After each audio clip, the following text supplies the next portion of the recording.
গল কলম্বো পাল্লেকেলের পর ডাম্বুলার মাটিতে আরেকটি পরীক্ষার সামনে বাংলাদেশ।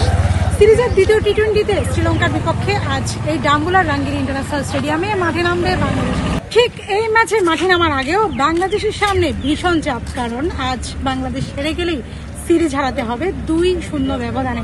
এরপর লাস্ট ম্যাচটি হতে হবে হোয়াইট ওয়াশের চাপ নিয়ে বাংলাদেশকে মুখোমুখি হতে হবে, এবং এই সিরিজটি যদি আজকে হেরে যায় এই ম্যাচটি, তাহলে বাংলাদেশের প্রাপ্তির কোটা হয়ে যাবে 0, কারণ বাংলাদেশ টেস্ট ওয়ানডে টেস্ট ওয়ানডের পর টি-20তেও এই সিরিজটি হারাবে। সিরিজ বাঁচানোর এমন গুরুত্বপূর্ণ ম্যাচে বাংলাদেশের একাদশে আসতে পারে দুটি পরিবর্তন, একটি ব্যাটিংয়ে আরেকটি হতে পারে বোলিংয়ে।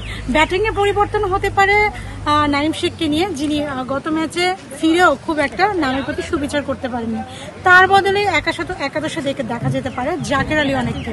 আরেকটি পরিবর্তন হতে পারে সাইফুদ্দিনের জায়গায়। আমরা দেখেছি যে গত ম্যাচে 1 বছর পর, প্রায় 1 বছরের বেশি সময় পর জাতীয় দলে ফিরে প্রথম আবার এই 14 রান দিয়ে শুরু করেন, যেটা বাংলাদেশকে শুরুতেই চাপে ফেলে দেয়। তার বদলে আজ একাদশে ঢুকতে পারেন experience cutter master Mustafizur Rahman.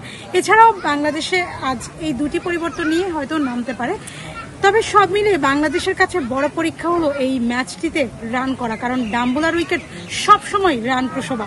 এই উইকেটে যদি আপনাকে জিততে হয় তাহলে রান করতে হবে, কিন্তু বাংলাদেশের ব্যর্থতা ঠিক সেখানেই। সবচেয়ে বড় কথা অধিনায়ক লিটন দাসকে নিয়ে, যিনি ওয়ানডেতে 2 ম্যাচ কাটিয়েছেন বেঞ্চে বসে। সেই লিটন দাস আজ সিরিজের দ্বিতীয় টি-20তে রান করবেন কিনা সেটাই সবচেয়ে বড় সংখ্যা, কারণ প্রথম টি-20তে তিনি 11 বলে 6 রান করেছেন, যার স্ট্রাইক রেট ছিল 60-এরও নিচে। এমন কর্মী স্ট্রাইক রেট নিয়ে যখন একজন ক্যাপ্টেন ব্যাটিং করে, তখন সেটা দলের জন্য বড় হতাশারই বটে।